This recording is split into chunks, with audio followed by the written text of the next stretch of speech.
ஹல்லேலூயா. கர்த்தர் நல்லவர். ஆமென். வேதம் சொல்லுகிறது பாருங்க, கர்த்தரிடத்தில் மகிழ்ச்சியா இருப்பதே நம்முடைய பலன். பலன் எங்க இருக்குதுன்னா, தேவனுடைய வார்த்தையை கேட்கும் போது தான் பலன். ஜெபிக்கும் போது பலன், ஆண்டவரை துதிக்கும் போது பலன், அந்நிய பாஷைகளில் பேசும்போது நமக்கு பலனாக கர்த்தர் இருக்கிறார் அப்படின்னு வேதத்தில் பார்க்குறோம். ஸோ நம்ம தேவனுடைய வார்த்தையை பார்க்க போகிறோம். சொல்லுவோமா? என்னை பலப்படுத்துகிற கிறிஸ்துவினாலே எல்லாவற்றையும் செய்ய எனக்கு பலன் உண்டு. வேதம் அப்படிதான் எழுதப்பட்டிருக்குது. நம்ம செய்ய முடியாத காரியம் என்று ஒன்று கிடையவே கிடையாது. கர்த்தர் சொல்றாரு, நாம் ஒரு காரியத்தை செய்வதற்கு கர்த்தர் பலன் தருவார். ஆமென். இந்த காரியத்தை என்னால செய்ய முடியுமா அப்படின்னு யோசிக்கும் போது கர்த்தர் சொல்றாரு, நான் உங்களுக்கு பலன் தருகிற கர்த்தர். வேதத்துல இன்னொரு இடத்துல வாசிக்கிறோம், ஐஸ்வர்யத்தை சம்பாதிக்கும்படியாக கர்த்தர் பலன் தருகிறார். பணத்தை சம்பாதிக்கும்படியாக கர்த்தர் பலன் தருகிறாராம். மனுஷனுக்கு பலன் இல்லைன்னு பாருங்களேன், வேலை செய்ய முடியாது. ஆனா கர்த்தர் நம்மை பலப்படுத்தி நம்மை ஐஸ்வர்யனாக மாற்றுகிறார். ஹல்லேலூயா.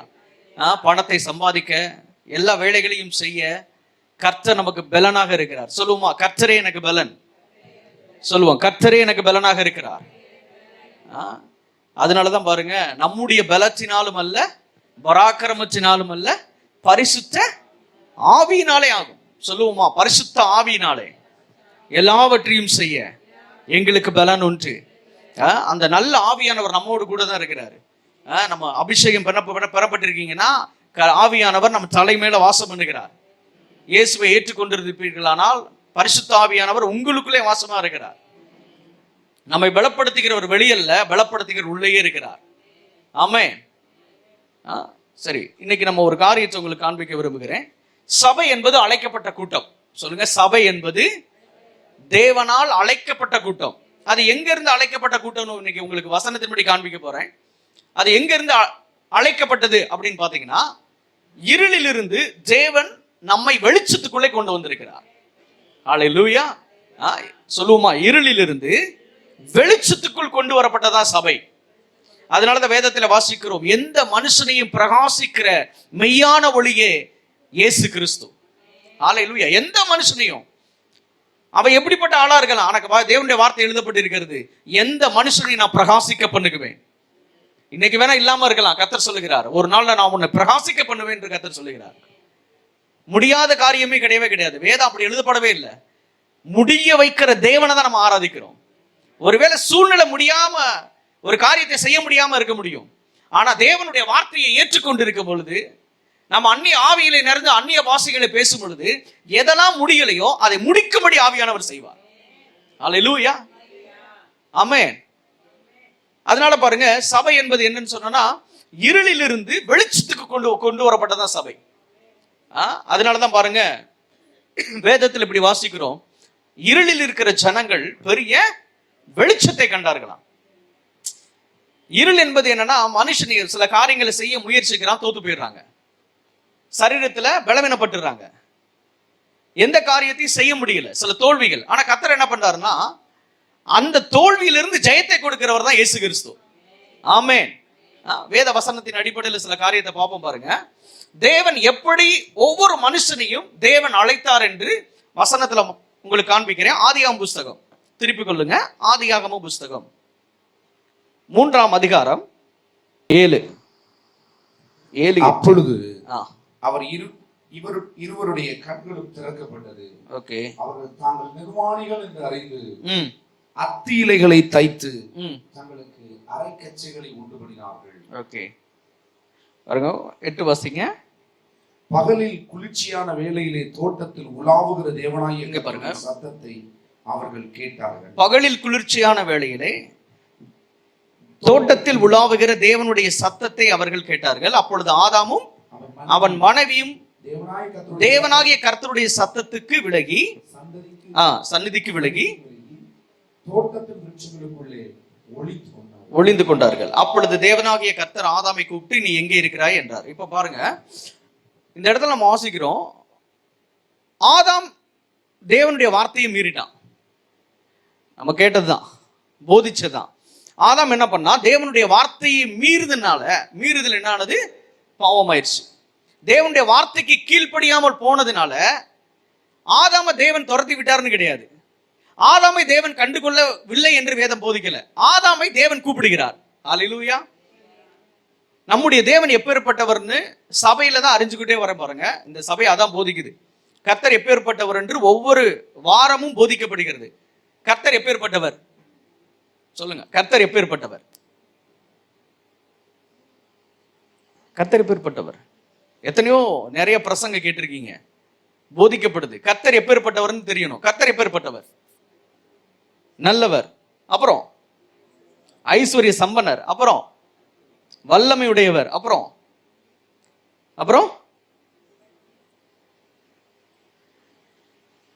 நிறைய இருக்குது.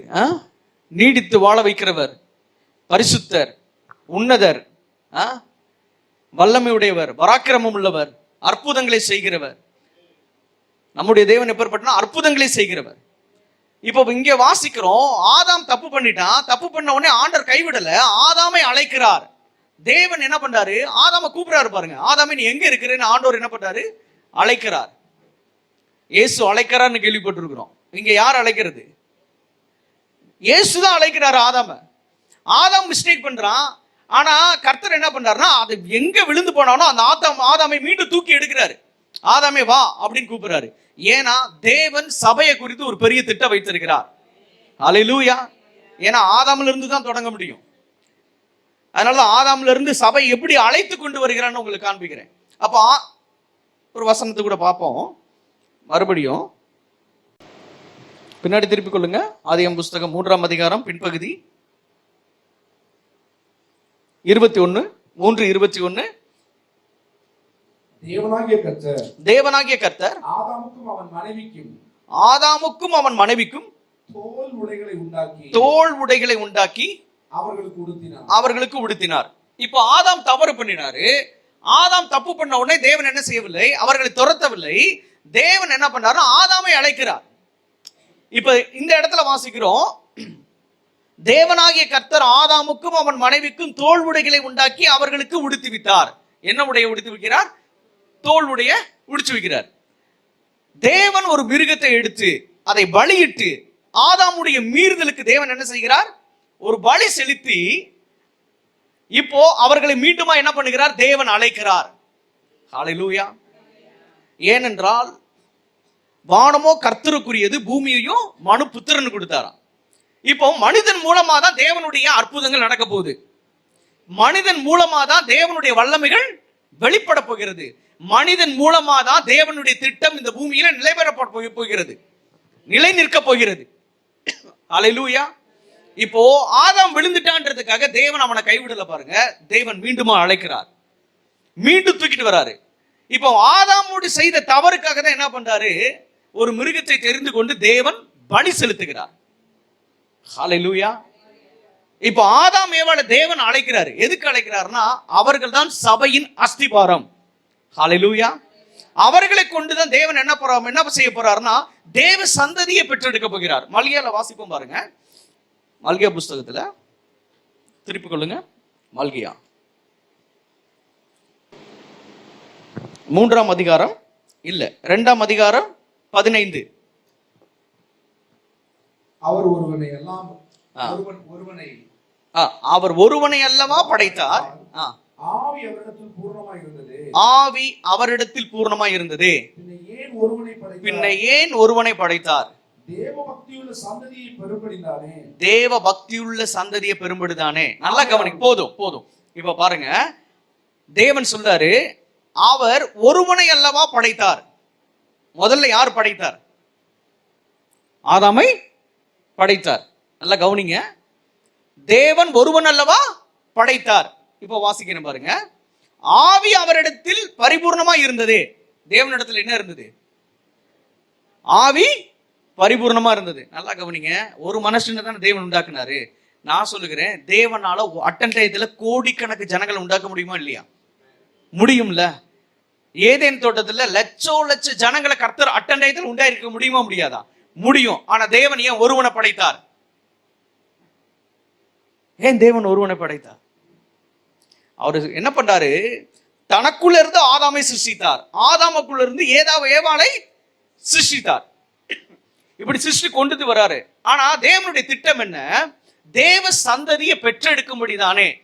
பக்கத்துல பார்த்து சொல்லுங்க, தேவ சந்ததியை பெற்றெடுக்கும்படியாக. இப்படி சொல்லுகிறேன், தேவன் எதற்கு ஆதாமை தெரிந்து கொண்டார்னா, ஒரு சபையை உண்டாக்கும்படி. சொல்லுங்க, ஒரு சபையை உண்டாக்கும்படி. என்ன சபை? தேவனுடைய சபை. தேவனுடைய சபையை உண்டாக்கும்படிதான் ஆதாமையும் ஏவாளையும் கர்த்தர் தெரிந்து கொண்டார். இன்னும் சொல்றேன், ஆதாம் என்றால் ஆதாமுக்குள்ளே ஏவாள் இருக்கிறாள். அல்லேலூயா. ஆடம் என்றாலே ஆதாமுக்குள்ள யார் இருக்குது? ஏவாள் உள்ளதான் ஆட்டோமேட்டிக்கா இருக்கிறா. அல்லேலூயா. ஆண்டவர் எப்பேற்பட்டவர் தெரியுமா? அந்த ஆதாமுக்குள்ள இருந்து இவ்வளவு ஜனங்களை கர்த்தர் பார்த்திருக்கிறார். அல்லேலூயா. கோடான கோடி ஜனங்களை கர்த்தர் முன்கூட்டியே பார்த்திருக்கிறார். தேவன் எப்பேற்பட்டவர்னா, ஒவ்வொரு காரியத்தையும் ஒரு ப்ராசஸா செய்யறாரு. ஹல்லேலூயா. தேவன் எதை செய்தாலும் எப்படி கொண்டு வர்றாரா, ஒவ்வொரு படிகளாய் கர்த்தர் செய்கிறார். ஆமென். ஏன் இந்த காரியத்தை நான் சொல்லிட்டு இருக்கேன்னா, தேவனுடைய திட்டம் சபை. சொல்லுங்க, தேவனுடைய திட்டம் அவருடைய சபை. இந்த காரியத்தை புரிஞ்சாதான் நான் லாஸ்ட்ல எண்டுல முடிக்கும் போது நமக்கு புரியும். ஹல்லேலூயா. ஏன்னா இன்னைக்கு நாம் யார் என்று கேட்டீங்கன்னா, சபையை ஸ்தாபிக்கிறவர்கள். ஹல்லேலூயா. இயேசு இந்த பூமிக்கு எதுக்கு வந்தாருன்னா, சபையை ஸ்தாபிக்கும்படி, தேவனுடைய ராஜ்யத்தை நிலைநிறுத்தும்படி. ஹல்லேலூயா. அப்போஸ்தலர் புத்தகம் நடபடியெல்லாம் நம்ம வாசிக்கிறோம். அவர்கள் ஒவ்வொரு இடத்திலிருந்து அவங்களுடைய ஊழியமே என்னன்னா, தேவனுடைய ராஜ்யத்தை ஸ்தாபிக்கும்படி. தேவனுடைய ராஜ்யம் எங்க ஸ்தாபிக்கப்படப்படுகிறதோ அங்க தேவனுடைய சபை கட்டப்படுகிறது. ஹல்லேலூயா. ஹல்லேலூயா. தேவன் ஒரு நோக்கத்தோடு சபையை உண்டாக்கி இருக்கிறாருன்னு நம்ம பார்க்கிறோம். இந்த பைபிள் ஸ்டடியில ஒரு காரியத்தை நாம் தெளிவா பொறுத்துறேன். சபையின் நோக்கம் என்ன அப்படின்னு நம்ம புரிஞ்சுக்கணும். ஹல்லேலூயா. சபை எதற்காக உண்டாக்கப்பட்டது, அதுக்கான நோக்கம் என்ன என்ற காரியத்தை தான் நம்ம பார்த்துட்டு இருக்கிறோம். அப்ப முதல் மனுஷனுக்கு ஆதாம் தப்பு பண்ணா தேவன் விடல, திரும்ப அவனை கொண்டு வந்து அவர்களுக்காக ஆதாம் தண்டிக்கப்படணும், அதற்கு பதிலாக மிருகம் தண்டிக்கப்பட்டது. ஹல்லேலூயா. ஆதாம தானே தேவன் தண்டிச்சிருக்கணும், ஆனா யார் தண்டிக்கப்பட்டது? மிருகம். அப்ப தேவனுடைய திட்டம் என்ன? மனிதன் தண்டிக்கப்படுவது தேவனுடைய திட்டம் அல்ல, மனிதன் மூலமாக அவருடைய ராஜ்யம் ஸ்தாபிக்கப்படணும். ஹல்லேலூயா. ஹல்லேலூயா. அப்படியே தான் தேவன் என்ன பண்றாருன்னா, இந்த ஆதாம் ஏவாள் மூலமா அடுத்த ஒரு சந்ததியை உண்டாக்கி கொண்டு வராரு. அந்த சந்ததி எங்க போகுதுன்னா, எகிப்து தேசத்துக்கு போகுது. எங்க? எகிப்து. இஸ்ரவேல் ஜனங்கள் பாருங்க, இஸ்ரவேல் ஜனங்கள் எகிப்து தேசத்துல அடிமையா இருந்தாருன்னு பாக்குறோம்.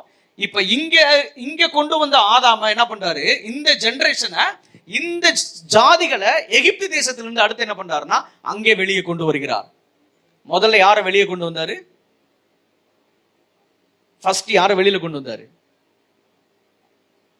சொல்லுங்க. ஆதாமை தான் வெளியே கொண்டு வந்தாரு. இப்படி சொல்றேன், ஆதாமும் ஏவாளும் தேவ பிள்ளைகளா இல்லையா? ஆமா தானே? அவர்கள் மீறுதல் செய்த போது யாருடைய பிள்ளைகளாய் மாறிட்டார்கள்? பிசாசுடைய கைக்குள்ள போயிட்டாங்க. சொல்ல போனா பிசாசின் பிள்ளைகளாய் மாறினாங்க. இப்ப தேவன் என்ன பண்ணாருன்னா, பிசாசின் கரத்திலிருந்து மீண்டுமாய் ஆதாம் ஏவாளை அழைக்கிறார். எப்படி அழைத்தார்? பலி செலுத்துவதன் மூலமாய் அழைத்தார். ஹல்லேலூயா. இப்ப இஸ்ரவேல் மக்களையும் கர்த்தர் என்ன பண்ண போறாரு, அவர்களையும் அந்த ஜனங்களையும் எப்படி மீட்கிறார் பாருங்க. வெளியில எப்படி கொண்டு வர்றார் நம்ம உங்களுக்கு காண்பிக்கிறேன். யாத்திராகம புஸ்தகம் 3ஆம் அதிகாரம் 7-8. யாத்திராகமம்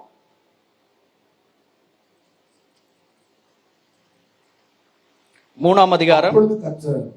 எகிப்தில் இருக்கிற என் ஜனத்தின் உபத்திரவத்தை நான் பார்த்து ஆளோட்டிகளின் நிமித்தம் அவர்கள் இடுகிற கூக்குரலை கேட்டேன். அவர்கள் படுகிற வேதனைகளையும் அறிந்திருக்கிறேன்.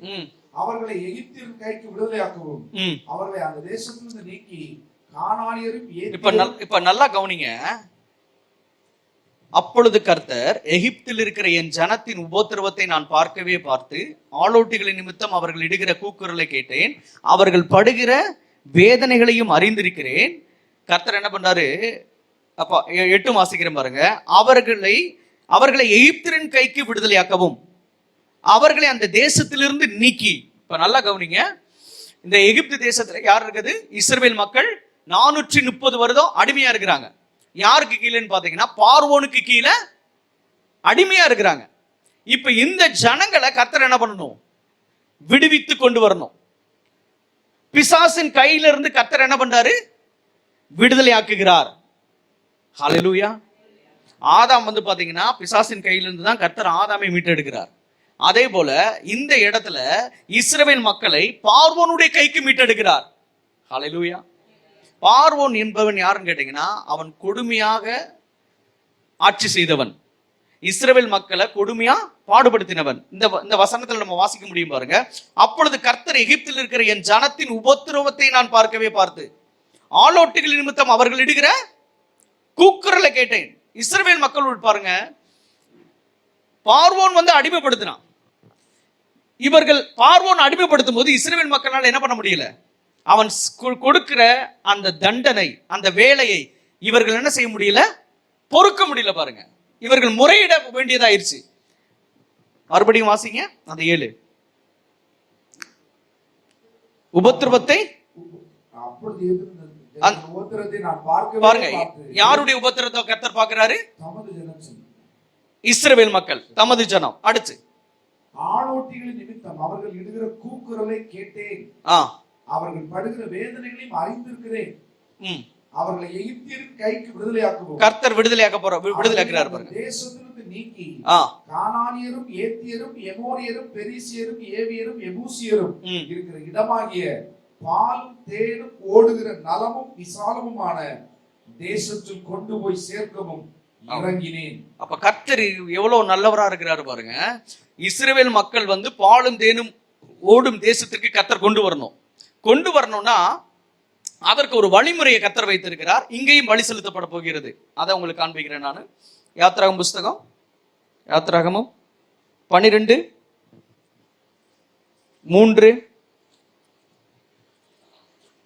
நீங்கள் இஸ்ரவேல் சபையார் யாவரையும் நோக்கி, இந்த மாதம் 10ஆம் தேதியில் வீட்டு தலைவர்கள் வீட்டுக்கு ஒரு ஆட்டுக்குட்டியாக ஒவ்வொருவரும் ஒவ்வொரு ஆட்டுக்குட்டியை தெரிந்து கொள்ள கடவுள். 5 வாசிங்க. அந்த ஆட்டுக்குட்டி பழுதற்றதும் ஆணும் ஒரு வயதுள்ளதுமாய் இருக்க வேண்டும். செம்மறி ஆடுகளாவது வெள்ளாடுகளாவது அதை தெரிந்து கொள்ளலாம். இந்த மாதம் 14ஆம் தேதி வரைக்கும் வைத்திருந்து இஸ்ரவேல் சபையின் ஒவ்வொரு கூட்டத்தாரும் சாயங்காலத்தில் அதை அடித்து அந்த ரத்தத்தை போதும். இங்க பாருங்க, இப்ப இஸ்ரவேல் மக்கள் வந்து எகிப்து தேசத்துல இருக்கிறாங்க. அந்த ஜனங்கள் வந்து விடுதலையாக்கப்பட வேண்டும். யாருடைய கரத்திலிருந்து? பார்வோனுடைய கரம். பார்வோனுடைய கரம் யாருன்னு கேட்டீங்கன்னா பிசாசின் கரம். சரிங்களா? பார்வோன் வந்து பிசாசுக்கு அடையாளமா இருக்கிறான். வேதத்துல ஒரு இடத்துல வாசிக்கிறேன் பாருங்க, எகிப்தின் கொடிய வியாதிகள் உங்களை அடகாதுன்னு எழுதப்பட்டிருக்குதா? இருக்கா இல்லையா? எகிப்தின் வியாதின்னு எழுதப்பட்டிருக்குதா? எகிப்தின் யார்? எகிப்தின் யாருன்னு கேட்டீங்கன்னா இந்த உலகத்திற்குள்ள இருக்கிற பிசாசுக்கு அடையாளமா இருக்கிறான். ஹல்லேலூயா. இந்த பார்வோன் யாருக்கு அடையாளம்? சத்ரு, பிசாசுக்கு அடையாளமா இருக்கிறான். இப்ப இவங்களை, இந்த ஜனங்களை அந்த எகிப்து தேசத்திலிருந்து மீட்கணும்னா கர்த்தர் ஒரு வழியை உண்டாக்குறாரு. அது என்னன்னு கேட்டீங்கன்னா, ஒவ்வொரு வீட்டுக்கும் ஒரு ஆட்டுக்குட்டியை தெரிந்து கொள். ஒவ்வொரு வீட்டுக்கும் ஒரு ஆட்டுக்குட்டியை தெரிந்து கொள். அந்த ஆட்டுக்குட்டி எப்படி இருக்கணும்னா ஆணாடாக இருக்கணும், பழுதற்றதாக இருக்கணும், ஒரு வயதா இருக்கணும்னு தேவன் சொல்றாரு. இந்த ஆட்டுக்குட்டியை எடுத்து அவர்கள் அடிக்கிறாங்க. என்ன பண்றாங்க? அடிச்சு பலி செலுத்தி அதன் மூலமாக கர்த்தர் எகிப்து தேசத்திலிருந்து இஸ்ரவேல் மக்களை அழைத்து கொண்டு வருகிறார். ஹல்லேலூயா. இப்படி சொல்றேன், சபையை அழைத்து கொண்டு வருகிறார். ஆமென். அந்த ஜனங்கள் யாருன்னு கேட்டீங்கன்னா, மோசே யாருன்னு கேட்டீங்கன்னா, பைபிள் எழுதப்பட்டிருக்கு 6 லட்சம் காலாட்கள். நீங்க அப்ராக்சிமேட்டா ஒரு கணக்கு போட்டீங்கன்னா 30 லட்சம் மக்கள், 30 லட்சம் மக்களை மோசே நடத்தி கொண்டு போனான். ஹல்லேலூயா. இங்க எத்தனை பேர் இருக்கோம்? இங்க எத்தனை பேர் அமர்ந்து இருக்கிறோம்? அப்ராக்சிமேட்டா போடுங்க. 30 எக்ஸ்ட்ராவே போடுவோம், ஒரு 50ன்னு வச்சுக்கிருவோம். ஏன்னா பாஸ்டர் கூட சொல்றாரு, நாங்கள் கூட தான் சொல்லுவோம். தேவன் கூட கொடுக்கிறவர். இன்னைக்கு வேணா இப்படி பார்க்கலாம், ஆனா இந்த சபையின் நோக்கத்தை கர்த்தர் எப்படி பார்க்கிறார் தெரியுமா? லட்ச ஜனங்களை கர்த்தர் பார்க்கிறார். ஹல்லேலூயா. கோடிக்கணக்கான ஜனங்களை கர்த்தர் பார்க்கிறார். ஒரு மனுஷன் மோசே மூலமாய் 30 லட்சம் ஜனங்களை கர்த்தர் நடத்தி கொண்டு போனாராம்.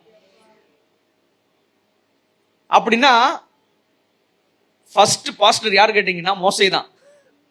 முதல் பாஸ்டர், ஜனங்களை நடத்தி கொண்டு போன 30 லட்சம் ஜனங்களை நடத்தி கொண்டு போன பாஸ்டர் யாருன்னு கேட்டீங்கன்னா மோசே.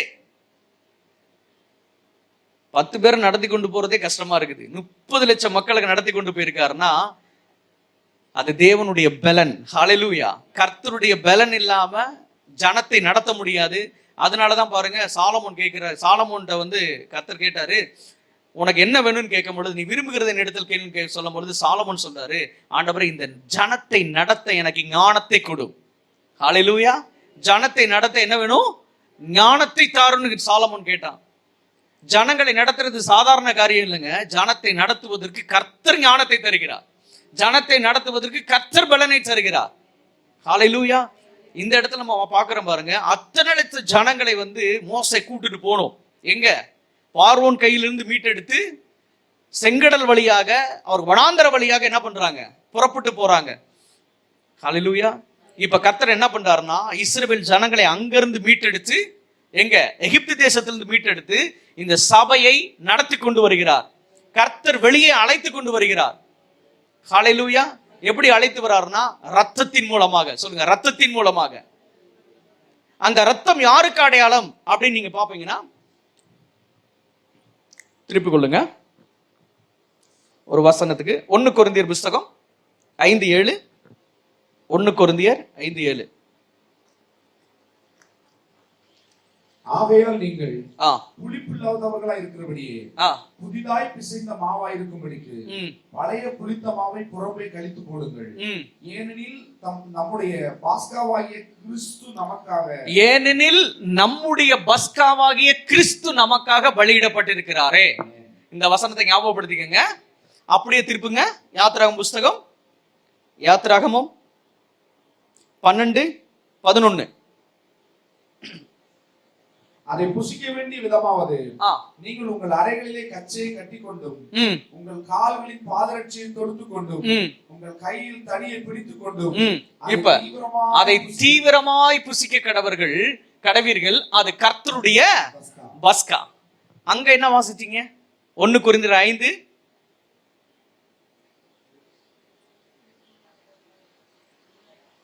வாசிங்க. நம்முடைய பஸ்காவாகிய கிறிஸ்து நமக்காக பலியிடப்பட்டிருக்கிறாரே. இப்ப அங்க காமிப்போம், அந்த வசனத்தை போடுப்போம்.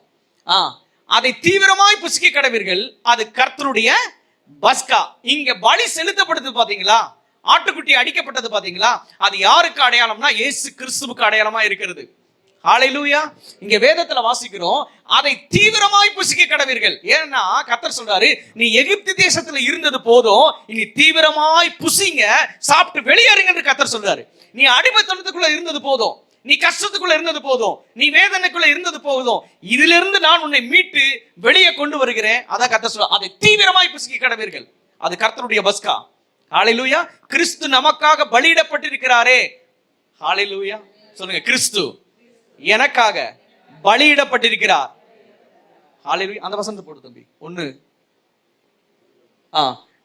நம்முடைய பஸ்காவாகிய கிறிஸ்து நமக்காக பலியிடப்பட்டிருக்கிறார். எல்லாரும் சத்தம் போட்டு சொல்லுவோம், எங்களுக்காக கிறிஸ்து பலியிடப்பட்டிருக்கிறாரே.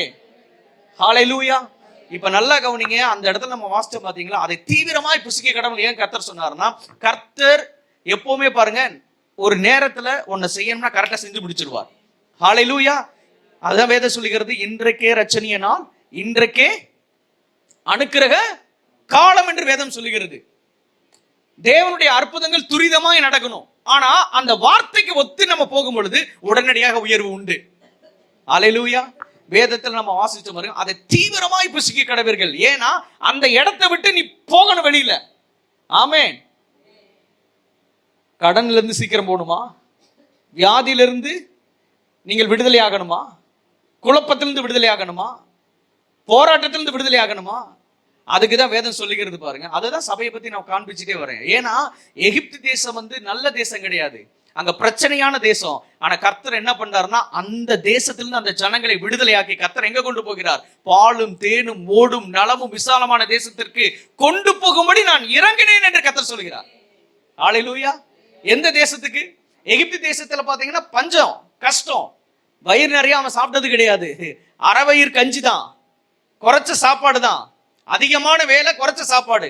அதிகமான வேலை, குறைச்ச சம்பளம். ஹல்லேலூயா. நிம்மதியான தூக்கம் கிடையாது. கர்த்தர் எங்க கூட்டு போறார் தெரியுமா? இந்த அடிமை தேசத்திலிருந்து நான் உன்னை விடுதலையாக்கி பாலும் தேனும் ஓடும் நலமும் விசாலமான தேசத்திற்கு கர்த்தர் கொண்டு போகும்படி அவர் இறங்கி வந்தார். ஹல்லேலூயா. இப்போ இப்படி யோசிச்சு பாருங்க. அப்ப கிறிஸ்துவை எதுக்குங்க சிலுவையில ஒப்பு கொடுத்தாரு? பாலும் தேடும் ஓடும் நலமும் விசாலமான தேசத்திற்கு நம்மை கொண்டு போய் சேர்க்கும்படி கர்த்தர் இறங்கினார். ஹல்லேலூயா. 2024 வருடங்களுக்கு முன்பாக ஏன் சிலுவையில் அடிக்கப்பட்டாரு? நம்முடைய வாழ்க்கை நல்லா இருக்கும்படி. இப்படி சொல்றேன், நம்முடைய சபை நல்லா இருக்கும்படி, நம்முடைய குடும்பம் நல்லா இருக்கும்படி, நாம் உயர்ந்திருக்கும்படி, தலை குனியாதபடிக்கு, தலை நிமிரும்படிக்கு கர்த்தராகிய இயேசு கிறிஸ்து நமக்காக சிலுவையிலே பலியானார். ஹல்லேலூயா. ஏன்னா நம்ம வாழ்க்கையில ஒரு குறைவும் இல்லாதபடிக்கு, பக்கத்துல சொல்லுங்க, என் வாழ்க்கையில ஒரு குறைவும் இல்லாதபடிக்கு கர்த்தராகிய இயேசு கிறிஸ்து சிலுவையிலே பலியானார். என் வாழ்க்கையில ஒன்றும் குறைவுபடாது. ஹல்லேலூயா. ஏன்னா இது பாலும் தேனும் ஓடுகிற சபை, நலமும் விசாலமான தேசத்தில் இருக்கும் சபை. ஹல்லேலூயா. சபை என்பது சாதாரண கிடையாது. சபையை எதுக்கு வச்சிருக்காருன்னா, சபையை அலங்கரிக்கிற கர்த்தர். ஹல்லேலூயா. ஆதாமை ஏன் அழைத்து வெளியில கொண்டு வந்தார்னா, அவனை ஏற்கனவே ஏதேன் தோட்டத்தை கர்த்தர் கொடுத்திருந்தார். அவன் ஏதேனை மிஸ் பண்ணிட்டான். இப்ப கர்த்தர் என்ன பண்ணார்? ஏதேன் மிஸ் ஆனாலும் பரவாயில்ல, நானே உன் பட்சத்தில் இருக்கிறேன்னு கர்த்தர் கூட தான் இருந்தார். ஆதாம கைவிடல. ஹல்லேலூயா. ஏதேன் தான் போச்சு, ஆனா ஏதேனின் கர்த்தர் அவனோடு கூட தான் இருந்தார்.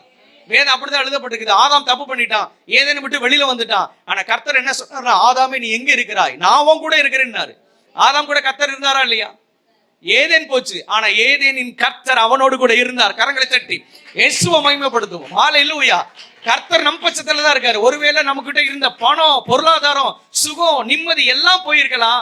ஆனா பணத்தையும் சுகத்தையும் கொடுத்த கர்த்தர் நம்மோடு கூட தான் இருக்கிறார். ஹல்லேலூயா. எல்லாவற்றையும் கொடுத்த கர்த்தர் நம்ம கூட தான் இருக்காரு. பர்ஸ்ல ₹1 பணம் இல்லாம இருக்கலாம், இல்ல உங்க தேவை சந்திக்கப்படாம இருக்கலாம். ஆனால் தேவைகளை கொண்டு வருகிற கர்த்தர் உங்களுக்குள் வாசமா இருக்கிறார். உங்களுக்குள் இருக்கிறார். வேதம் அப்படிதான் எழுதப்பட்டிருக்கிறது பாருங்க. உலகத்தில் இருப்பவனை பார்க்கலாம் உங்களுக்குள் இருக்கிற கர்த்தர் பெரியவர். சொல்லுங்க, உலகத்தில் இருப்பவனை பார்க்கலாம் எனக்குள் இருக்கிற கர்த்தர் பெரியவர். உலகத்தில் இருப்பவனை பார்க்கலாம் குறைவில்லாத கர்த்தர் எனக்குள் இருக்கிறவர் பெரியவர். குறைவே இல்லாத கர்த்தர். பக்கத்துல சொல்லுங்க, குறைவே இல்லாத கர்த்தர். ஹல்லேலூயா. குறைவே கிடையாது. ஏன்னா ஆண்டவர் பெரிய திட்டத்துக்கு நேராக தான் அழைத்து போகிறார். ஆதாம பிடிச்சிருக்கிறது பெரிய திட்டத்துக்கு. இஸ்ரவேல் ஜனங்களை அத்தனை பேர் பிடிச்சது பெரிய திட்டத்திற்கு. ஹல்லேலூயா. ஒரு பெரிய உன்னதமான திட்டத்துக்கு தான் பாருங்க அங்கிருந்து கர்த்தர் அழைத்து கொண்டு வந்தார். அடுத்து ஒரு வசனத்தை உங்களுக்கு காண்பிக்கிறேன் பாருங்க. இப்ப திருப்பி கொள்ளுங்க. எபிரேயர் புஸ்தகம், எபிரேயர் 3:1. எபிரேயர். இப்படி இருக்க பரம அழைப்புக்கு பங்குள்ளவர்களாகிய பரிசுத்த சகோதரரே. போதும். இப்ப பாருங்க, போடுங்க தம்பி சீக்கிரம். எபிரேயர் 3:1. இப்படி இருக்க பரம அழைப்புக்கு பங்குள்ளவர்களாகிய பரிசுத்த சகோதரரே. போடுங்க. சரி, பரவாயில்ல. இங்க வேதம் எழுதப்பட்டிருக்கிறது, இப்படி இருக்க பரம அழைப்புக்கு பங்குள்ளவர்களாகிய பரிசுத்த சகோதரரே. நீங்கள் நான் யாருன்னு கேட்டீங்கன்னா வேதம் சொல்லுது, இப்படி இருக்க பரம அழைப்புக்கு பங்குள்ளவர்களாகிய பரிசுத்த சகோதரரே. என்ன அழைப்பு? பரம அழைப்பு. என்ன சொல்லுங்க? பரம அழைப்பு. ஹல்லேலூயா. அது இங்கிலீஷ்ல இப்படி வருது பாருங்க, the heavenly calling அப்படின்னு எழுதப்பட்டிருக்குது. heavenly callingனா பாருங்க, இந்த வானம் பார்க்கிறோம் பாத்தீங்களா? இந்த வானம் மட்டும் இல்ல, இதற்கு அப்பாற்பட்டு மேல இன்னும் எத்தனை வானம் இருக்குது? இது 1, அதுக்குள்ள பாத்தீங்கன்னா 1, 2, அதுக்கு மேல பாத்தீங்கன்னா 3 வானம் இருக்குதா? இந்த 3 வானத்துக்கு அப்பாற்பட்டுதான் தேவன் இருக்கிறார். ஹல்லேலூயா. இப்ப வேதம் சொல்லுது heavenly calling. நாம யாருன்னு கேட்டீங்கன்னா பரம அழைப்புக்கு பங்குள்ளவர்கள். சொல்லுங்க, பரம அழைப்புக்கு பங்குள்ளவர்களாகிய பரிசுத்த சகோதரரே. பக்கத்துல பார்த்து சொல்லுங்க, நீங்க யாருன்னு கேட்டீங்கன்னா, நீங்க பக்கத்துல கேட்டீங்க, நீங்க யாருன்னு கேட்டீங்கன்னா உன் ஊரு தெரியாது, உன் பேர் தெரியாது, நீ இல்லாதவன் முடியாதவன் எல்லாம் சொல்றாங்க பாத்தீங்களா? அப்படி கிடையாது. மார்பை தட்டி சொல்லணும், நான் பரம அழைப்புக்கு பங்குள்ளவன். ஹல்லேலூயா. நான் பரம அழைப்புக்கு பங்குள்ளவன். தேவனால் அப்படின்னா என்ன அர்த்தம்னா, நான் தேவனால் தெரிந்து கொள்ளப்பட்டவன். வானத்தையும் பூமியும் படைத்தாரே ஒரு கர்த்தர், அவருடைய கண்ணில் நான் பட்டவன். ஹல்லேலூயா. வேதம் அப்படிதான் சொல்லுது பாருங்க. நோவாவின் கண்கள்ல கர்த்தருடைய பார்வையில நோவாவுக்கோ என்ன கிடைத்ததுன்னா கிருபை கிடைத்ததா. என்ன கிடைச்சது? கிருபை கிடைத்தது. இன்னைக்கு நான் உங்ககிட்ட சொல்றேன், இயேசுவின் நாமத்துல கர்த்தருடைய கண்ணில் நாம் பட்டவர்கள். சாதாரண ஆட்கள் இல்ல. வேதம் சொல்லுது பரம அழைப்புக்கு நாம் பங்குள்ளவர்கள், பரம அழைப்புக்கு நம்ம தொடர்பு உள்ளவர்கள். பரம அழைப்புனா ஆதாமை தேவன் அழைத்தாரா, அவன் பரம அழைப்புக்கு பங்குள்ளவன். மோசேவை கர்த்தர் அழைத்தாரா, பரம அழைப்புக்கு பங்குள்ளவன். இப்போ அந்த லிஸ்ட்ல தான் நாமளும் வரோம். ஹல்லேலூயா. அதே லிஸ்ட் தான். ஆதாம் எந்த ஆதாம கர்த்தர் அழைத்தாரோ அதே பார்வையில தான் கர்த்தர் நம்மளை பார்க்கிறார். ஆதாம் உயர்ந்தவன், நாம கீழெல்லாம் கிடையாது, ஈக்குவல், எல்லாமே ஒன்னாதான் இருக்கிறோம். பவுல் எப்படியோ நாமளும் அப்படிதான். பவுல் பரம அழைப்புக்கு பங்குள்ளவர்களா இருக்கிறது போல நாமும் பரம அழைப்புக்கு பங்குள்ளவர்கள். ஹல்லேலூயா. இப்ப பாருங்க, பிலிப்பியர் வாசிங்க. பிலிப்பியர் புத்தகம் 3ஆம் அதிகாரம். நான் அடைந்தாயிற்று அல்லது முற்றும் தேறினவனே என்று எண்ணாமல், நான் அடைந்தாயிற்று அல்லது முற்றும் தேறினவனேன் என்று எண்ணாமல், கிறிஸ்து இயேசுவினால் நான் எதற்காக பிடிக்கப்பட்டனோ அதை நான் பிடித்துக் கொள்ளும்படி ஆசையாய் தொடர்கிறேன். போடுங்க தம்பி. சகோதரரே, அதை பிடித்துக் கொண்டேன் என்று நான் எண்ணுகிறதில்லை. ஒன்று செய்கிறேன், பின்னானவைகளை மறந்து முன்னானவைகளை நாடி கிறிஸ்து இயேசுவுக்குள். நல்ல கவனிங்க. கிறிஸ்து இயேசுவுக்குள் தேவன் அழைத்த பரம அழைப்பின் பந்தய பொருளுக்காக இலக்கை நோக்கி தொடுகிறேன். இப்ப நல்லா கவனிங்க. கிறிஸ்து இயேசுவுக்குள் தேவன் அழைத்த பரம அழைப்பு. எல்லாரும் சொல்லுங்க, பரம அழைப்பு. அது இங்கிலீஷ்ல இப்படி வருது, the high calling அப்படின்னு வருது. என்ன காலிங்? உயர்ந்த அழைப்பு. எல்லாம் சொல்லுங்க, உயர்ந்த அழைப்பு. ஹல்லேலூயா. நான் கேட்கிறேன், இப்பேற்பட்ட அழைப்புக்குள்ளதான் நாம இருக்கிறோம். ஆமென். இது என்ன மாதிரி அழைப்பு? உன்னத அழைப்பு, உயர்ந்த அழைப்பு. இந்த அழைப்புக்குள்ளதான் சபையை கர்த்தர் வைத்திருக்கிறார். ஆமென். நம்ம தேவன் பாருங்க, உயர்தரமான ஆட்களாக கர்த்தர் வைத்திருக்கிறார். ஆமென். இன்னொரு வசனத்தை உங்களுக்கு காண்பித்து நான் பேசுறேன். வாசிங்க. ரோமர் 8:32. மன்னிக்கணும், ரோமர் 8:28. ரோமர் 8:28. அன்றியும் அவருடைய தீர்மானத்தின்படி அழைக்கப்பட்டவர்கள். நல்லா கவனிங்க. அன்றியும் அவருடைய தீர்மானத்தின்படி அழைக்கப்பட்டவர்களாய் தேவனிடத்தில் அன்பு கூறுகிறவர்களுக்கு சகலமும் நன்மைக்கு ஏதுவாய் நடக்கிறது என்று அறிந்திருக்கிறோம். என்னுடைய பாயிண்ட் என்னன்னா, அவருடைய தீர்மானத்தின்படி அழைக்கப்பட்டவர்களாய். பக்கத்துல போய் சொல்லுங்க, நீங்கள் அவர் தேவனுடைய தீர்மானத்தின்படி அழைக்கப்பட்டவர்கள். ஹல்லேலூயா. அப்படியே வாசிங்க. 29. நம்முடைய குமாரன் அநேக சகோதரர்களுக்குள்ளே முதல் பேரானவராய் இருக்கும் பொழுது தேவன் எவர்களை முன்னறிந்தாரோ அவர்களை தமது குமாரனுடைய சாயலுக்கு ஒப்பா இருப்பதற்கு முன்குறித்திருக்கிறார். அடுத்து, எவர்களை முன்குறித்தாரோ அவர்களை அழைத்திருக்கிறார். நல்லா கவனிங்க. எவர்களை முன்குறித்தாரோ அவர்களை அழைத்தும் இருக்கிறார். எவர்களை அழைத்தாரோ அவர்களை நீதிமான்களாக்கி இருந்திருக்கிறார். அவர்களை நீதிமான்களாக்கினாரோ அவர்களை மகிமைப்படுத்தி இருக்கிறார். என்னுடைய பகுதியை நான் உங்களுக்கு காண்பிக்கிறேன். எவர்களை முன்குறித்தாரோ அவர்களை அழைத்தும் இருக்கிறார். எவர்களை அழைத்தாரோ அவர்களை நீதிமான்களாக்கி இருக்கிறார். இப்ப நல்லா கவனிங்க.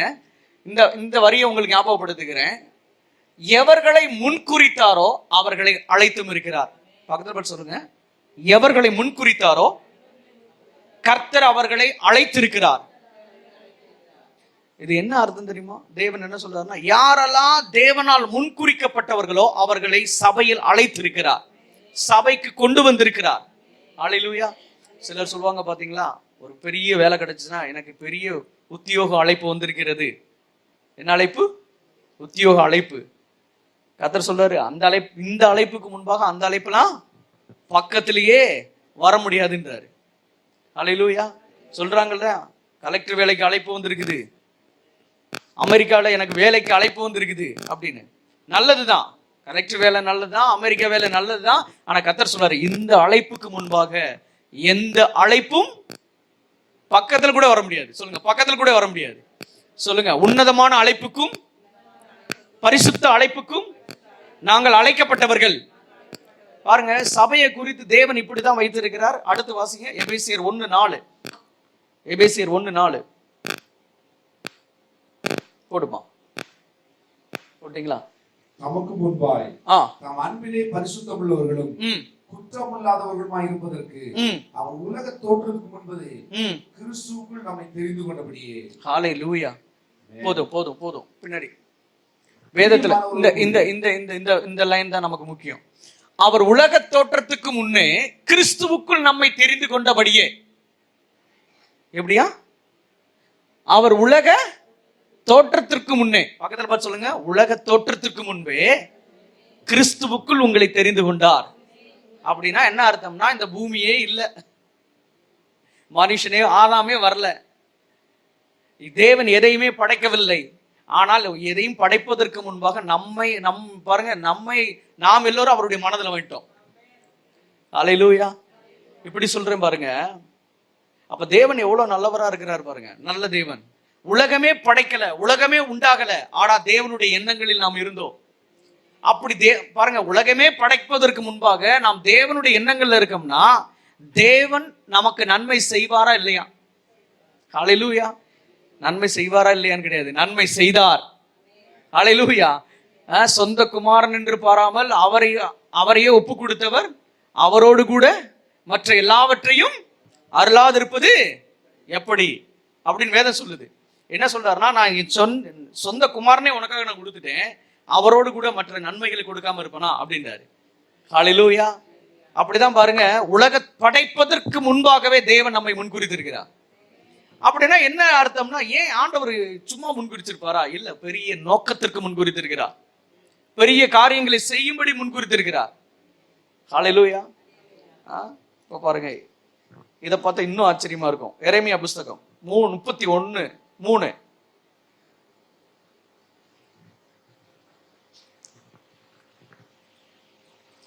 எரேமியா நோக்கி கூப்பிடு, அப்பொழுது நான் உனக்கு உத்தரவு கொடுத்து நீ அறியாததும் உனக்கு எட்டாததுமான பெரிய காரியங்களை உனக்கு அறிவிப்பேன். இல்ல இல்ல, எரேமியா 31:3. இங்க பாருங்க, பூர்வ காலம் முதல் கர்த்தர் எனக்கு தரிசனையானார் என்பாய்.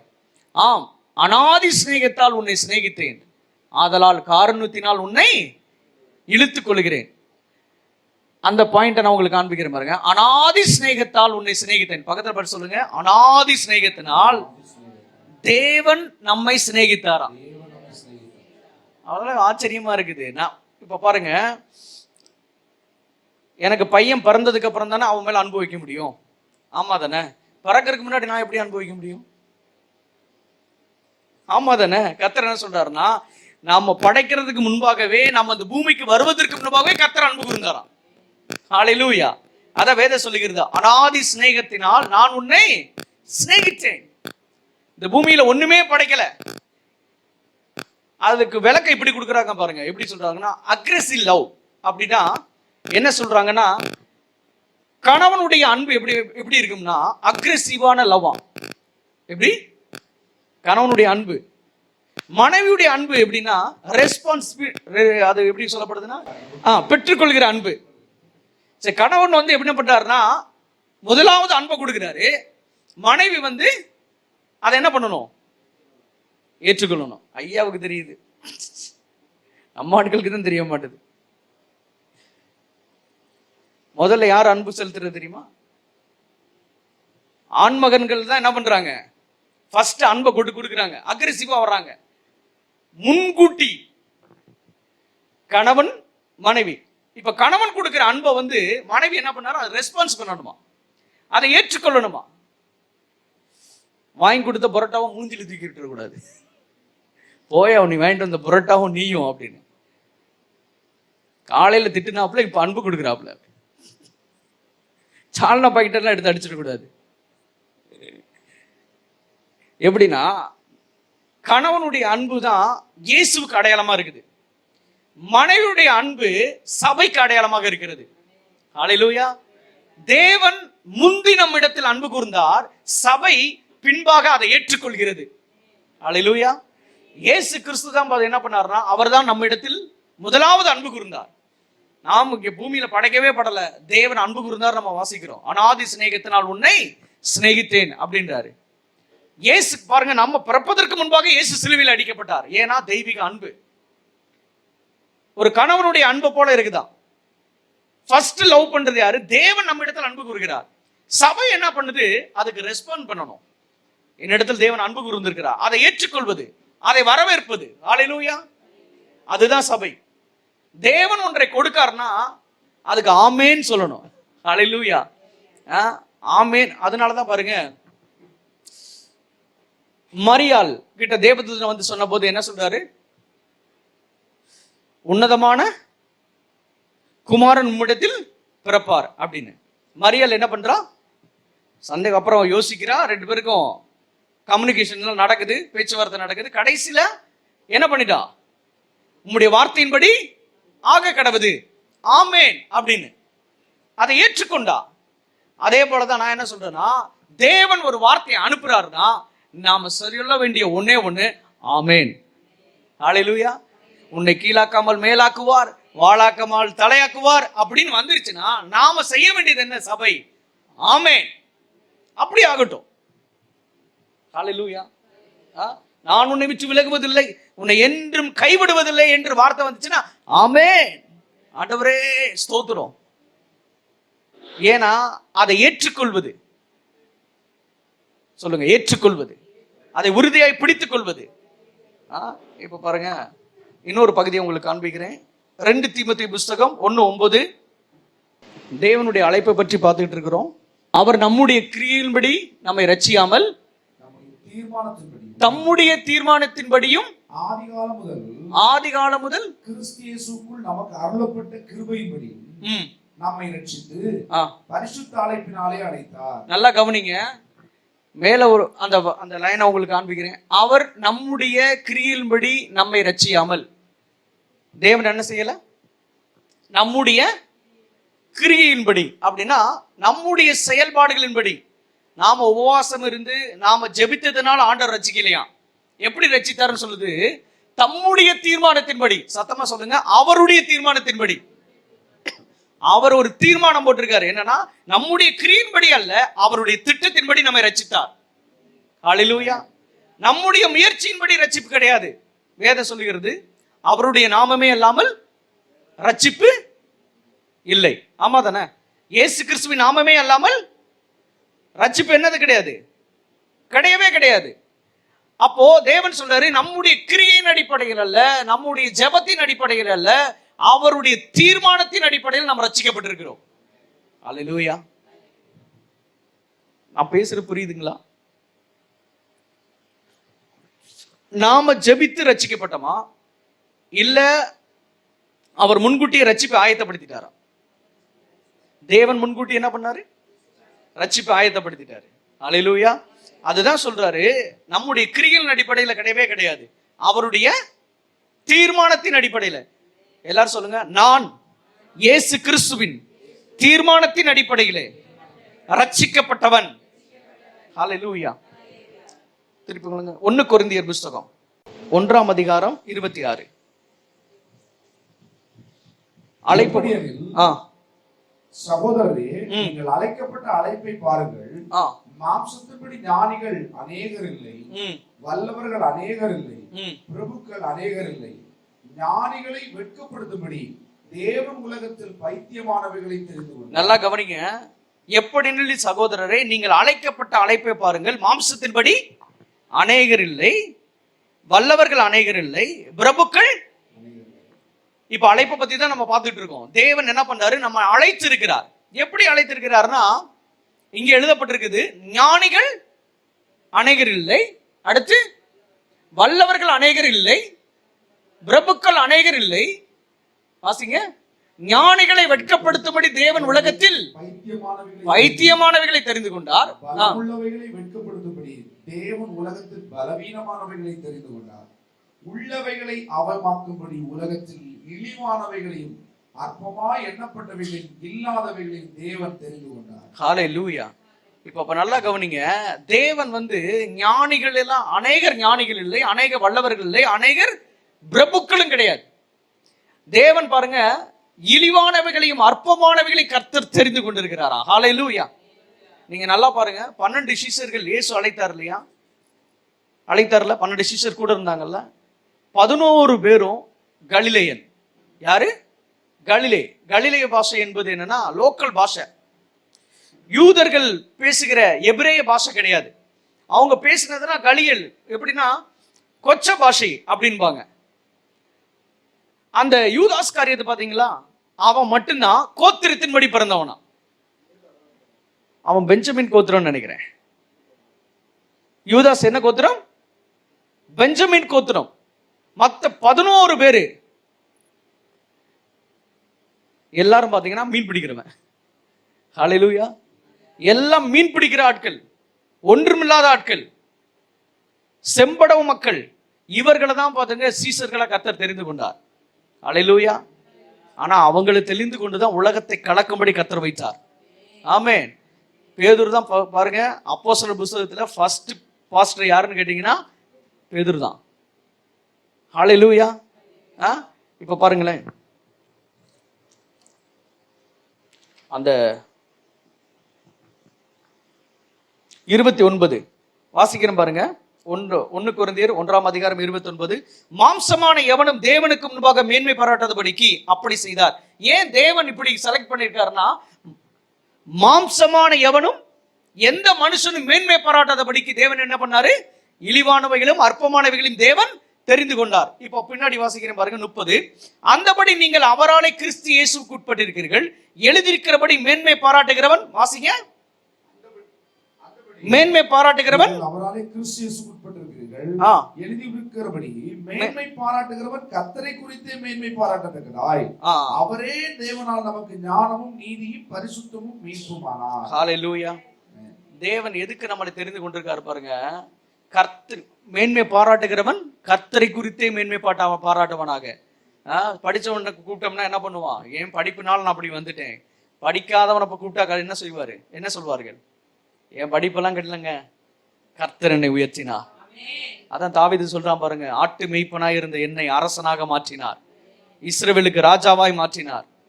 சவுல் சொல்றான் பாருங்க, என் கோத்திரத்திலே சின்ன கோத்திரம், நான் எப்படி தலைவனாகிறது அப்படின்னும் போது சாமுவேல் சொல்றான், கூப்பிட்டு அவன் மேல அபிஷேகம் பண்ணு அப்படின்னாரு. ஹல்லேலூயா. சின்ன கோத்திரமோ அற்பமா எண்ணப்பட்டவனோ கர்த்தர் சொல்லக்கூடிய பார்வையில அற்பமா எண்ணப்பட்டவனை அதிபதியாய் மாற்ற முடியும். ஹல்லேலூயா. சாதாரண ஆட்களை தூக்கி தான் அசாதாரணமான ஆட்களாய் கர்த்தர் மாற்றுகிறார். பைபிள்ல ஃபுல்லா நீங்க பாருங்க, கிதியோன் எப்பேற்பட்டவன்? அவன் பயந்துகிட்டே இருக்கிறான் பாருங்க கிதியோன். கர்த்தர் சொல்றாரு, கொஞ்சம் பலன் தான் உனக்கு இருக்கு, நீ போ, நான் உன் கூட இருக்கிறேன் அப்படின்றாரு. ஹல்லேலூயா. இன்னைக்கு நான் சொல்லுகிறேன், ஒருவேளை தேவனால் நான் தெரிந்து கொள்ளப்பட்டதான். நம்ம எல்லாம் தேவனால் தெரிந்து கொள்ளப்பட்டவர்கள் தானே. ஆனா நம்ம என்ன நினைக்கிறோம்? நான் தேவனால் தெரிந்து கொள்ளப்பட்டேன், ஏன் வாழ்க்கையில ஏன் குறைவு இருக்குது, சில காரியங்கள் முடியாம இருக்குது. இன்னைக்கு நீங்க யோசிக்கிறீங்க. கர்த்தர் சொல்றாரு, உங்ககிட்ட குறைவு இருக்கலாம், முன்னேற முடியாம இருக்கலாம். கர்த்தர் சொல்றாரு, நீ விசுவாசித்தால் அற்புதங்களை காண்பாய். ஹல்லேலூயா. விசுவாசித்தால் அற்புதங்களை நீங்கள் காண்பீர்கள். ஹல்லேலூயா. ஏன்னா கிறிஸ்தவ ஜீவி எங்க ஆரம்பிக்குதுன்னா விசுவாசத்தின் அடிப்படையில் தான் ஆரம்பிக்குது. விசுவாசம் இல்லைன்னா அற்புதமே கிடையாது. வேதம் சொல்லுது, விசுவாசம் இல்லாமல் தேவனிடத்தில் பிரியமா இருப்பது கூடாத காரியம். அவர் உண்டென்றும் தம்மை தேடுகிறவருக்கு பலன் அளிக்கிறார் என்று விசுவாசிக்கணுமா. வேதமே அப்படிதான் எழுதப்பட்டிருக்கு. தன் விசுவாசத்தினால் நீதிமான் பிழைப்பான். சொல்லுங்க, நான் நீதிமான், என் விசுவாசத்தினாலே நான் பிழைக்க போகிறேன். ஹல்லேலூயா. சபையை குறித்து கர்த்தர் பெரிய திட்டம் தான் வைத்திருக்கிறார். அடுத்து பார்ப்போம் பாருங்க, திருப்பிக் கொள்ளுங்க. ரோமர் 8:28-29. ரோமர் 8:28-29. அன்றியும் அவருடைய தீர்மானத்தினால் அழைக்கப்பட்டவர்களாய் தேவனிடத்தில் அன்பு கூறுவர்களுக்கு சகலமும் நன்மைக்கு ஏதுவாக நடக்கிறது என்று அறிந்திருக்கிறோம். 29. நம்முடைய குமாரன் அநேக சகோதரர்களுக்குள்ளே முதற் பேரவனாய் இருக்கும் பொருட்டு தேவன் எவர்களை முன்னறிந்தாரோ, இந்த பகுதி தான் நமக்கு முக்கியம். தேவன் எவர்களை முன்னறிந்தாரோ அவர்களை தமது குமாரனுடைய சாயலுக்கு ஒப்பாய் இருப்பதற்கு முன்குறித்திருக்கிறார். தேவன் நம்ம எதற்கு முன்குறித்தார், எதற்கு அழைத்தார் என்றால் குமாரனுடைய சாயலுக்கு நாம் ஒப்பாக இருக்கும்படிக்கு. பக்கத்துல பார்த்து சொல்லுங்க, தேவன் என்னை எதற்கு முன்குறித்தார் என்றால் தம்முடைய குமாரனுடைய சாயலுக்கு நான் ஒப்பாய் இருக்கும்படிக்கு. ஹல்லேலூயா. நல்லா கவனிங்க, நீங்க தேவனுடைய குமாரனுடைய சாயலுக்கு ஒப்பாய் இருக்கும்படிக்கு. ஆதாமுடைய சாயல் கிடையாது, இயேசுவின் சாயல். ஹல்லேலூயா. அதனாலதான் குட்டி கிறிஸ்துக்கள், குட்டி இயேசுக்கள் அப்படின்னு அடிக்கடி நம்ம சொல்றோம் பாருங்க. இந்த காரியத்தை நான் மறுபடியும் ஞாபகப்படுத்து புரிய வைக்கிறேன். அவர்களை தமது குமாரனுடைய சாயலுக்கு ஒப்பாய் இருப்பதற்கு முன்குறித்திருக்கிறார். அப்ப எதுக்கு கர்த்தர் நம்மை முன்குறித்தாருங்க? இப்ப வாங்க, ஆதாமுல இருந்து யோசிங்க, மோசையில இருந்து யோசிங்க. கர்த்தர் ஏன் பலியிட்டார்? ஏன் ரத்தத்தை சிந்தினார்? ஏன் தேவனுடைய குமாரன் ரத்தத்தை சிந்தினார்? ஏனா தம்முடைய குமாரனுடைய சாயலுக்கு நீங்கள் ஒப்பாயிருக்கும்படிக்கு முன்குறித்தார். அல்லேலூயா. குமாரன் கப்பல்ல போயிட்டு இருக்கும்போது பயப்படல. தேவனுடைய குமாரனை பிடிக்க வரும்போது அவர் பயப்படல. அப்படின்னா என்ன அர்த்தம்? அவர் பயப்படாமல் இருக்கிறபடியினால் தம்முடைய சபையும் பயப்படாமல் இருக்கும். அல்லேலூயா. அவர் எப்படியோ நீங்கள் அப்படியே, கிறிஸ்து எப்படியோ கிறிஸ்து குட்டிகள் அப்படியே, இயேசு எப்படியோ இயேசுவின் பிள்ளைகள் அப்படியே. அல்லேலூயா. இப்ப சொல்லுங்க, நான் பயமில்லாது இருப்பேன், திகிலுக்கு தூரமாவேன், அது என்னை அணுகாது. இயேசு எந்த இடத்துலயாவது பயந்தாருன்னு நம்ம வாசிக்கிறோமா? ஒரு இடத்துலயும் பயப்படல. ஹல்லேலூயா. அவர் பயப்படாம இருக்கிறாரு. இப்ப வேதம் சொல்லுது, எதற்கு கர்த்தர் நம்மை முன்குறித்திருக்கிறார்னா குமாரனுடைய சாயலுக்கு ஒப்பாக இருக்கும்படிக்கு. அதனாலதான் வேதம் சொல்லுகிறது, நீதிமான்களோ சிங்கத்தை போல தைரியமா இருக்கிறார்கள். சொல்லுங்க, நான் இயேசுவின் பிள்ளை, நான் தைரியவான், நான் பலவான். ஹல்லேலூயா. சபை பயப்படுகிற கூட்டம் அல்ல. சொல்லுங்க, நாங்கள் பயப்படுகிற கூட்டம் அல்ல, பயத்தை திரட்டுகிற கூட்டம். ஹல்லேலூயா. சபை என்பது பயந்து நடுகிற கூட்டம் கிடையாது. கர்த்தர் நமக்குள்ள இருக்கிறார், பயங்கள் எல்லாம் துரத்துகிற கூட்டம் தான் நம்முடைய கூட்டம். ஹல்லேலூயா. பாருங்க, அப்ப குமாரனுடைய சாயலுக்கு ஒப்பா இருக்கும்படிக்கு இப்போ யோவான் அந்த பகுதியை நான் உங்களுக்கு காண்பிக்க விரும்புகிறேன். அது கூட வேணாம் இப்போதைக்கு. இது இங்க வாங்க, 2 கொரிந்தியர் 3:17. 2 கொரிந்தியர் 3:17. கர்த்தர் ஆவியானவர், கர்த்தரே ஆவியானவர், கர்த்தருடைய ஆவி எங்கேயோ அங்கே விடுதலை உண்டு. நாம் எல்லாருக்கும் திறந்த முகமாய் கர்த்தருடைய மகிமையை கண்ணாடியிலே காண்கிறது போல கண்டு ஆவியாய் இருக்கிற கர்த்தரால் அந்த சாயலை தானே மகிமையின் மேல் மறுரூபம் அடைந்து. நல்லா கவனிங்க, ஆவியாய் இருக்கிற கர்த்தரால் அந்த சாயலாகத்தானே மகிமையின் மேல் மகிமை அடைந்து மறுரூபமாக்கப்படுகிறோம். ஹல்லேலூயா. சொல்லுங்க, மறுரூபமாக்கப்படுகிறோம். சொல்லுங்க, நாங்கள் மறுரூபமாக்கப்படுகிறோம். எப்படி மறுரூபமாக்கப்படுகிறீர்கள்? வார்த்தையை கேட்டு. சொல்லுங்க, தேவனுடைய வார்த்தையை கேட்டு, தேவனுடைய வார்த்தையை தியானித்து, அந்நிய பாஷைகளை பேசி நாங்கள் கிறிஸ்துவை போல மறுரூபமாகுகிறோம். ஹல்லேலூயா. நாளுக்கு நாள் சபை என்பது மறுரூபமாக்கப்படுவதா சபை. சபை என்பது பின்னாக போகிறது அல்ல. ஹல்லேலூயா. இல்லப்பா சொன்ன அப்பதான் எழும்புனேன், அப்புறம் விழுந்துட்டேன், திரும்பி எழும்புனேன், விழுந்துட்டேன். இல்ல, ஒவ்வொரு நாளும் முன்னேற்றம் அடைவதான் சபை. ஹல்லேலூயா. சபை என்பது நம்மளை குறித்து தான் பேசுகிறேன். ஒவ்வொரு நாளும் நாங்கள் முன்னேறிக்கொண்டே இருக்கிறோம், கிறிஸ்துவை போல மறுரூபமாக்கப்படுகிறோம். ஹல்லேலூயா. சபை எப்படி இருக்கணும்னு உங்களுக்கு ஒரே ஒரு பாயிண்ட் நான் சொல்றேன். எப்படி இருக்கணும்னா, நான் ஒரு இடத்துல குறிச்சு வச்சுக்கேன். பர்னபாவும் பவுலும் ஒரு இடத்துல பிரசங்கம் பண்றாங்க. என்னது? பர்னபாவும் பவுலும் ஒரு கிராமத்துல போய் பிரசங்கம் பண்றாங்க. பிரசங்கம் பண்ண போது அங்க இருக்க ஜனங்கள் என்ன பண்றாங்கன்னா, இவர்கள் தேவர்கள் என்று கண்டு. எப்படி? இவர்கள் யாரு? தேவர்கள். தேவர்கள்னா இவங்க தான் கடவுள், இவங்க தான் தேவன், தேவனே மனுஷ ரூபத்துல வந்திருக்காங்கன்னு சொல்லி அந்த இடத்துல மக்கள் கூச்சல் போடுறாங்க. சரிங்களா? அப்படிதான் சபை இருக்கணும். ஹல்லேலூயா. நம்மளை காணும் போது இவர்களுக்கு கடவுள் மனித ரூபத்துல வந்துட்டாங்க. ஏன் தெரியுமா? அங்க பர்னபா பவுல் மூலம் தேவனுடைய வல்லமையும் கிரியையும் வெளிப்பட்டது. அற்புதங்கள் நடக்க ஆரம்பித்தது, வியாதிகள் ஓட ஆரம்பிச்சது, பிசாசு ஓட ஆரம்பித்தது, மரித்தவன் எழும்ப ஆரம்பித்தான், வியாதிகள் எல்லாம் ஓடிக்கிட்டு இருக்குது பாருங்க. இதுதான் சபை. ஹல்லேலூயா. கர்த்தர் எதற்கு அழைத்தார்னா, குமாரனுடைய சாயல். பக்கத்துல பார்த்து சொல்லுங்க, குமாரனுடைய சாயல். இயேசு எப்படியோ நாம் அப்படியே. ஹல்லேலூயா. இயேசு எப்படி இருந்தாரோ நாமளும் அப்படியே இருக்க வேண்டும். 1 பேதுரு, இந்த வசனத்தோட நம்ம முடிப்போம். 1 பேதுரு 2:9. நீங்களோ உங்களை அந்தகாரத்தினின்று தம்முடைய ஆச்சரியமான ஒளியினிடத்துக்கு வரவழைத்தவுடைய புண்ணியங்களை அறிவிக்கும்படிக்கு. போதும், புண்ணியங்களை அறிவிக்கும்படிக்கு. மறுபடியும் இன்னொரு முறை படிக்கும் போது உங்களுக்கு புரியும். நீங்களோனா நம்ம எல்லாரையும் கர்த்தர் சொல்றாரு. நீங்களோ அப்படின்னா உங்களை அந்தகாரத்தினின்று தம்முடைய ஆச்சரியமான ஒளியின் இடத்திற்கு வரவழைத்தவருடைய புண்ணியங்களை அறிவிக்கும்படிக்கு தெரிந்து கொள்ளப்பட்ட சந்ததி. எத்தனை பேருக்கு புரிஞ்சுன்னு தெரியல. மறுபடியும் சொல்றோம், நாமளோ, நீங்களோன்னு போட்டிருக்கல, இப்படி சொல்றேன், நாமளோ அந்தகாரத்தினின்று தம்முடைய ஆச்சரியமான ஒளியினிடத்திற்கு தேவன் வரவழைத்த புண்ணியங்களை அநேக ஜாதிகளுக்கு அறிவிக்கும்படி தெரிந்து கொள்ளப்பட்ட சந்ததி. ஹல்லேலூயா. புரிஞ்சுதா? என்ன புரிஞ்சு? ஆதாம் முதல் கொண்டு மோசே, இஸ்ரவேல் முதல் கொண்டு எல்லாரும் அந்தகாரத்துக்குள்ளதான் கிடந்தாங்க. ஹல்லேலூயா. எல்லாரும் எங்க இருந்தாங்க? அந்தகாரத்துக்குள்ள கிடந்தாங்க, இருளுக்குள்ள கிடந்தாங்க, பள்ளத்துக்குள்ள கிடந்தாங்க. இந்த ஜனங்கள் எல்லாம் கர்த்தர் என்ன பண்றாரு? தூக்கிட்டு வந்து ஒளியின் இடத்துல வைக்கிறாரு. ஹல்லேலூயா. ஒளினா எங்க? கிறிஸ்தவ வாழ்க்கை.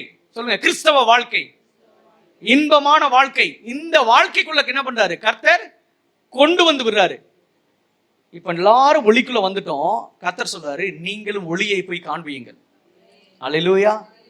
நீங்க எப்படி அந்தகாரத்தினின்று ஆச்சரியமான ஒளியின் இடத்துக்கு வந்தீர்களோ, இது அநேக ஜனங்களுக்கு நீங்கள் தெரிவியுங்கள்னு கர்த்தர் சொல்றாரு. இதுக்கு நாம் அழைக்கப்பட்டிருக்கிறோம் என்று வேதம் எழுதப்பட்டிருக்குதுங்க. ஹல்லேலூயா. பாருங்க, நீங்களோ உங்களை அந்தகாரத்தினின்று தம்முடைய ஆச்சரியமான ஒளியின் இடத்திற்கு வரவழைத்தவருடைய புண்ணியங்களை அறிவிக்கும்படிக்கு தெரிந்து கொள்ளப்பட்ட சந்ததி. ஹல்லேலூயா. இப்ப கர்த்தர் எதுக்கு சபையை தெரிந்து கொண்டாரு? எதுக்கு முன்குறித்தார்? குமாரனுடைய சாயலுக்கு ஒப்பா இருக்கணும். அடுத்து குமாரனுடைய சாயலுக்கு ஒப்பா இருக்கணும்னா அதுல எல்லாமே வந்துடும். அன்பு, இச்சையடக்கம், பொறுமை, தாழ்மை, ஆவிக்குரிய கனிகள் எல்லாம் வந்துடணும். கோபம், மூர்க்கம், கசப்பு, வெறுப்பு இதெல்லாம் என்ன பண்ணணும்? தூக்கி எறிஞ்சிடணும். ஹல்லேலூயா. அதுதான் குமாரனுடைய சாயலுக்கு ஒப்பாய் இருக்கும்படிக்கு நாம் முன்குறிக்கப்பட்டோம். இரண்டாவது, குமாரனுக்குள் வந்த நாம் அநேக ஜாதிகளுக்கு ஒளியை அறிவிக்க வேண்டும், வெளிச்சத்தை அறிவிக்க வேண்டும். வெளிச்சம்னா என்ன? வெளிச்சத்தை அறிவிக்க போறோம். சுவிசேஷம். நான் பெற்ற இன்பத்தை ஜாதிகளிடத்தில் சொல்ல போகிறேன். ஹல்லேலூயா. தேவன் இதற்கு தான் சபையை தெரிந்து கொண்டிருக்கிறார். ஹல்லேலூயா. என்னன்னா, இருளுக்குள்ள இருந்த நம்மை தேவன் அழைத்து நம்மை ஆசீர்வதித்து நாம் எப்படி நலமாய் இருக்கிறோமோ அதே போல இருளுக்குள் இருக்கிறவர்களை நாம் வெளிச்சத்திலே கொண்டு வரும்படி அழைக்கப்பட்டவர்கள். ஹல்லேலூயா. இருளுக்குள்ள இருக்கிறவர்களை சொல்லுவோமா? இருளுக்குள் இருக்கிறவர்களை வெளிச்சத்துக்குள் கொண்டு வரும்படி அழைக்கப்பட்டதுதான் சபை. ஹல்லேலூயா. இதுதான் பாருங்க சபைக்கான அஸ்திபாரம். நாம் அநேக ஜாதிகளிடத்தில் நம்ம இயேசுவை காட்ட வேண்டும். ஹல்லேலூயா. வெளிச்சத்தை காட்ட வேண்டும். இதுக்கு தான் கர்த்தர் அழைத்திருக்கிறாரு. சபைக்கான நோக்கம் இதுதான், சபைக்கான திட்டம் இதுதான். இந்த சபை ஆச்சரியமாக வளரும்படி கர்த்தர் செய்வார். ஹல்லேலூயா. இது எப்படி ஆகும் அப்படின்னு நீங்க கேட்டீங்கன்னா, ஆவியானவரால் ஆகும், பரிசுத்த ஆவியானவரால் ஆகும். வேதம் சொல்லுது, ரட்சிக்கப்பட்ட ஜனமே உனக்கு ஒப்பானவன் ஒருவனுமே கிடையாது. இஸ்ரவேலே நீ பாக்கியவான், ரட்சிக்கப்பட்ட ஜனமே உனக்கு ஒப்பானவன் யார்? ஒருவனும் இல்லை. கர்த்தர் அப்படிதான் பாக்குறாரு, ரட்சிக்கப்பட்ட கூட்டத்தை அப்படிதான் பாக்குறாரு. இஸ்ரவேலே பாக்கியவான்னா நம்ம தான் இஸ்ரவேல், ஆவிக்குரிய இஸ்ரவேல். பாக்கியவான ஆசீர்வதிக்கப்பட்ட கூட்டம். நான் சொல்லுகிறேன், உங்க தலைமையில நீங்க கையை வச்சு சொல்லணும், நான் ஆசீர்வதிக்கப்பட்டவன், நான் கர்த்தரால் ஆசீர்வதிக்கப்பட்டவன், இயேசுவின் ரத்தத்தால் ஆசீர்வதிக்கப்பட்டவன், நான் கர்த்தரால் உயருவேன், நான் கர்த்தரால் முன்னேறுவேன், நான் கர்த்தரால் பெருகுவேன். இந்த சபையை எந்த சத்துருவும் மேற்கொள்ள முடியாது, எந்த பாதாளத்தின் வாசலும் மேற்கொள்ள முடியாது. இந்த சபையை கர்த்தர் கட்டுவார், கர்த்தர் எழுப்புவார். ஹல்லேலூயா. சபையை குறித்து கர்த்தர் வைராக்கியமா இருக்கிறாரு. இந்த பில்டிங்கை குறித்து வைராக்கியமா இருக்கிறார். இந்த சபையை குறித்து கர்த்தர் வைராக்கியமா இருக்கிறாரு. வேதம் அப்படிதான் எழுதப்பட்டிருக்கு. இந்த கல்லின் மேல் என் சபையை நான் கட்டுவேன் என்று கர்த்தர் சொல்லியிருக்கிறார். சபையை கர்த்தர் கட்டுவார், உங்கள் குடும்பத்தை கர்த்தர் கட்டுவார், இந்த ஊழியத்தை கர்த்தர் கட்டுவார். ஹல்லேலூயா. உங்க பிள்ளைகளை கர்த்தர் எழும்பச் செய்வார். ஆமென். கர்த்தர் நிச்சயமா அப்படியே செய்வார். பாருங்க.